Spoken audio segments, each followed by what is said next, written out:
Tuesday of the month. Firstly, I'd ask all councillors to make sure their speakers are on, please, and their microphones are where they should be. And I will advise everybody, as usual, that the meetings are being recorded. This has been recorded live on webcam, which you can downstream later or watch at your leisure, or watch it live today. So that's on. I'll now call for apologies, and I have one from Councillor Deputy Mayor Michael Downard, who is in bed with the flu that's going around. So could I have a mover and a seconder for that, please? Move, Councillor Hickling, seconded Councillor Truman. All those in favour? Aye. Aye. Now, I'm going to move the agenda around slightly, but just before I do, I know there's people here from Turangi wanting to speak. I had a request 2 or 3 days ago from Ian Coles and Julie Nicholson. We will hear those at the end of these two presentations. Under standing orders, 10 minutes only in total is allowed. So have a talk amongst yourselves. 10 minutes, when 10 minutes is up, it's over. And we will only be discussing or listening. We won't be discussing, we'll be listening today to your concerns re the pool hours. So have I got that clear? Please. Okay, so I'll now move to our first presentation today from Lakes and Waterways Action Group. I see Jane Penton here, and we've got Brian Robinson, acting chairman, and Judy McGrath. Is that right? Yep. Are you, both your friends here? There's Jane. Jane, Judy. If they want to come forward and support you, they're more than welcome. If Jane wants to bring her chair up, she's welcome. Okay. Very good. We're in your hands. Okay. Well, good afternoon all. Kia ora tātou. I'm Brian Robinson, and past chair of Lakes and Waterways. Our present chair, Paul White, is, I think, overseas at the moment, so he sends his apologies. But I do have with me Judith McGraw, who is another trustee and local farmer, as well as Jane Penton, who is our secretary and long-time administrator. I think you have, we'll go to the first note on here, that the underlying theme of Lakes and Waterways has been the protection of the lake, which I'm sure is dear to everybody's heart here. We started off initially by looking more at kind of water chemistry and the chemistry of the waters and the chemistry of the groundwaters. But then we went on to look more at the effects of land use. And this is where I think the council came in and started to actually support our goals. So our goals have remained consistent in terms of seeking enhancement of water quality, and in particular uniting people for the benefit of Taupo's natural environment. And we've been advocating for sustainable development thinking with respect to any development in the catchment. And that is really quite critical in terms of what kind of land use can we sustain in the catchment. So we thank Taupo District Council for their continued support over the years. That has allowed us to have Jane as our secretary administrator and organise all the talks, the monthly talks that we have through the year. Just to note a couple of those, because you can probably see them better in your hard copy.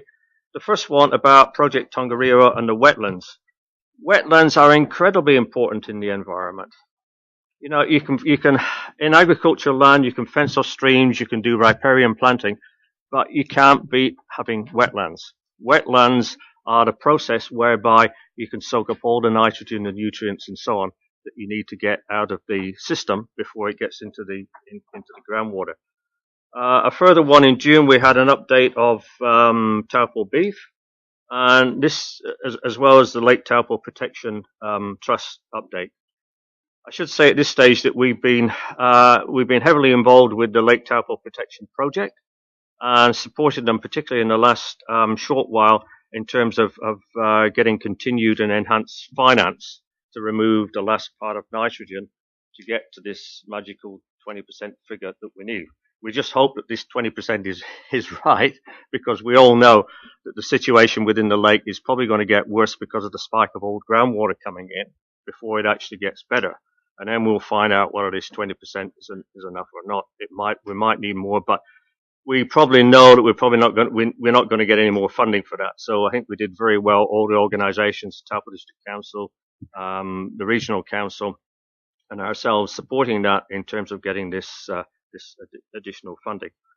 So Lake Taupo Protection Trust, I think, is in the final stage of getting of winding up their business. We've been behind them all the way, and a few things have stemmed from that, like this concept of Taupo beef, which actually came from a brainchild of Paul Whitehair, chair, who devised this slogan of "Grown right here." And it doesn't matter what it is grown, whether it's beef or hazelnuts or feijoas or whatever. But he had this concept of within this basin, grown right here, and being kind of environmentally friendly. There isn't necessarily, and all the systems within this basin now have to comply with Variation 5, Regional Council Variation 5. So they're limited to the amount of nitrogen that they can emit. So they're all in that context environmentally friendly, and they will differentiate within that themselves as to which ones are doing what in, for different kind of land uses. So we did have a talk in November on from New Zealand's hazelnut expert. That is one thing that will grow well in the area, as well as feijoas. We're trying to look at different options and particularly those that are low nitrogen putting low nitrogen into the environment, because we know the lake needs protecting. When we look at the lakes in Rotorua, which are many of them heavily polluted, then they've got to the stage where they need actually remediation. They need cleaning up. Whereas we don't need cleaning up at this stage, we just need kind of protecting. So that's really the message. So what we do on the land is going to get into the lake, get into the groundwater, and that's why we have to be really careful and choose the best land uses that we can. We made various submissions through the year. That's a continuation of the talks. The submissions in our advocacy role through to the TDC annual plan, the Waikato Regional Council, and we are represented on the following groups. We represented on Taupo Tier 2020 on the 8th group. So in terms of advocacy, our message to developers are to request nitrogen budget from all developments. That includes whether they point source or diffuse source of nutrients. And that developments include best practice for wastewater and stormwater treatment, together with adequate monitoring and maintenance programs. And I know the council has moved quite a long way in terms of that. That was one of our first, in lakes and waterways, that was one of our first initiatives to try and address the point source nitrogen and nutrients getting into the lake. We've now kind of covered that quite extensively, and I think that we then moved on to the more diffuse sources of nitrogen, which are coming from the agriculture and land use. So I think that the highlight for the year for us all was the Variation 5 extension and getting that extra funding from the government, which I've mentioned.